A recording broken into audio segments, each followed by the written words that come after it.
Hello friends, welcome to my YouTube channel. Today we are going to discuss about second law of thermodynamics. Right? So आज हम second law of thermodynamics के बारे में बात करेंगे, जिसमें दो स्टेटमेंट है, Clausius statement and Kelvin Planck statement. Right? So let's start the video. So over here you can see closure statement. Right? यानी कि सेकंड लॉ ऑफ थर्मोडायनेमिक में दो स्टेटमेंट है, जिसमें से पहला रहेगा क्लोजर स्टेटमेंट. उसका स्टेटमेंट अब देखते हैं. It is impossible to construct device operating on a cycle in which no effect produce other than heat transfer from lower temperature to higher temperature. So basically एक सिंपल चीज याद रखना है, ऐसा कोई डिवाइस नहीं है हम ऑपरेट नहीं कर सकते. देखिए यहाँ पे इम्पॉसिबल लिखा है, ये याद रखना है. Heat transfer from lower temperature to higher temperature. In short, lower temperature से हायर टेम्परेचर में जो हीट है वो हम फ्लो नहीं करवा सकते, वो इम्पॉसिबल है. राइट? सो सिंपल यहाँ पे याद रखना है, heat always flow from higher temperature to lower temperature. यहाँ पे क्या लिखा है, heat transfer from lower temperature to higher temperature. Right? जो कि वो कैसा है, इम्पॉसिबल. सो इन शॉर्ट यहाँ पे देखिए, heat always flow from higher temperature to lower temperature. Right? यहाँ पे भी हीट ट्रांसफर लिखा हुआ है, heat transfer from lower temperature to higher temperature, which is कैसा है, इम्पॉसिबल है. राइट? यानी कि ऐसा कोई डिवाइस नहीं है जिसमें हम लोअर से हायर में ट्रांसफर करवा सकते हैं. राइट? सपोज आपको लोअर टेम्परेचर से हायर टेम्परेचर में अगर हीट फ्लो करवाना है तो आपको सम एक्सटर्नल वर्क अप्लाई करना होगा. Right? Some external device required. Right? Otherwise it is not possible. So simply याद रखना है क्लोजर स्टेटमेंट में कि जो हीट है वो always flow from higher temperature to lower temperature. यानी कि जो भी गर्म टेम्परेचर है उसमें से जो लोअर टेम्परेचर वाला जो भी हमारा ऑब्जेक्ट है, इसमें हीट ट्रांसफर होगा higher to lower. Right? Higher to lower, जो कि आपको सिंपल एक एग्जांपल आपको याद होगा, हॉट कप ऑफ टी. यानी कि एक कप में हॉट टी रखा हुआ है. राइट?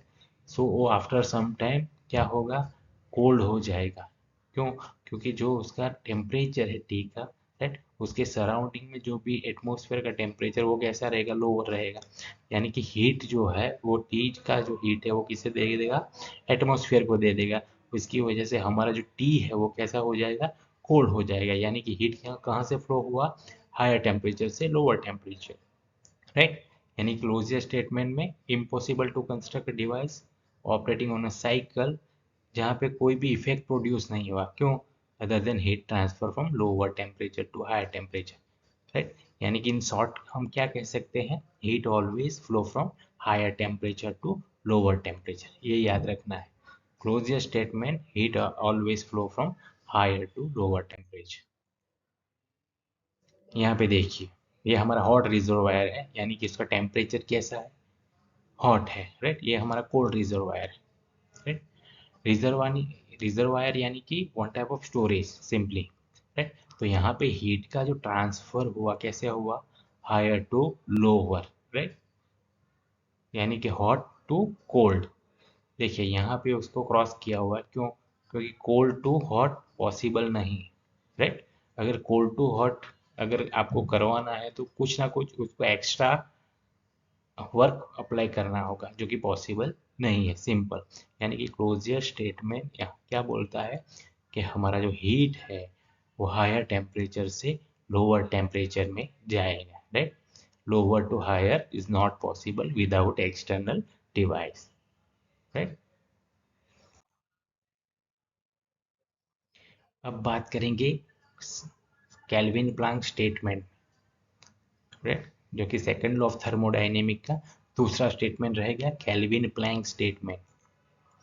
वो क्या कहता है, it is impossible to construct device operating on a cycle in which energy take from one sources and convert it into net amount of work.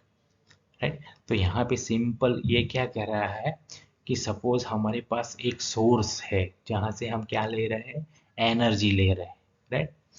वो एनर्जी लिया, उसका 100% वर्क में पॉसिबल नहीं है, यानी कि जो भी एनर्जी हमने लिया वो convert it into net amount of work. यहाँ पे ऐसा लिखा है कि convert it into net amount of work, लेकिन यहाँ पे देखिए इम्पॉसिबल, राइट। यानी कि कोई एक सोर्स में से हमने एनर्जी लिया, उसको हम 100% वर्क में कन्वर्जन नहीं कर सकते। क्यों? क्योंकि there are number of losses, जिसमें फ्रिक्शन लॉस आता है, रेडिएशन लॉस आता है, राइट। तो केल्विन प्लैंक स्टेटमेंट में इतना याद रखना है कि it is impossible to construct a device operating on a cycle in which energy take from one sources and convert it into net amount of work। यानी कि कोई एक सोर्स में से एनर्जी लिया, उसका 100% वर्क में कन्वर्जन नहीं होगा, इम्पॉसिबल, राइट, नहीं हो। यहाँ पे देखिए Kelvin Planck statement of the second law, यानी कि सेकंड लॉ का जो केल्विन प्लैंक स्टेटमेंट है। तो सपोज ये एक बोट है, राइट। तो यहाँ पे देखिए एक इंजन है, राइट। तो यहाँ पे क्या हो रहा है, ये इंजन में से जितना हमें हीट प्रोड्यूस हो रहा है, राइट, उसका जो वर्क मिलेगा वो कैसा मिलेगा, उससे कम मिलेगा। यहाँ पे क्या लिखा है, वर्क इज इक्वल टू जो भी हीट है वो, so Q is equal to W, जो कि यहाँ पे मेंशन किया हुआ है, इम्पॉसिबल है। यानी कि हम जितना इंजन को हीट प्रोवाइड करेंगे, उसमें से क्या हो जाएगा, लॉसेस हो जाएगा, राइट। कंबशन करते हैं सपोज, तो उसमें से जो भी हीट मिलता है, वो हीट डायरेक्टली उतना 100% नहीं मिलेगा वर्क। क्यों?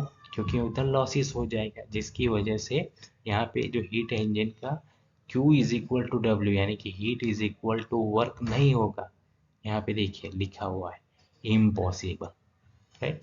क्यों? क्योंकि क्या हो जाता है, लॉसेस हो जाता है। सो यहाँ पे क्या हुआ, एक सोर्स हुआ, उसमें से जो हमने एनर्जी मिला, राइट, उसको हमने क्या किया, जो वर्क मिलता है उसमें कन्वर्ट नहीं होता, 100% वर्क कन्वर्ट नहीं होता, इसे ही बोले इम्पॉसिबल। तो केल्विन प्लैंक में सिंपल इतना याद रखना है, एक सोर्स में से एनर्जी लिया, उसका 100% वर्क में पॉसिबल कन्वर्जन पॉसिबल नहीं है। Thank you.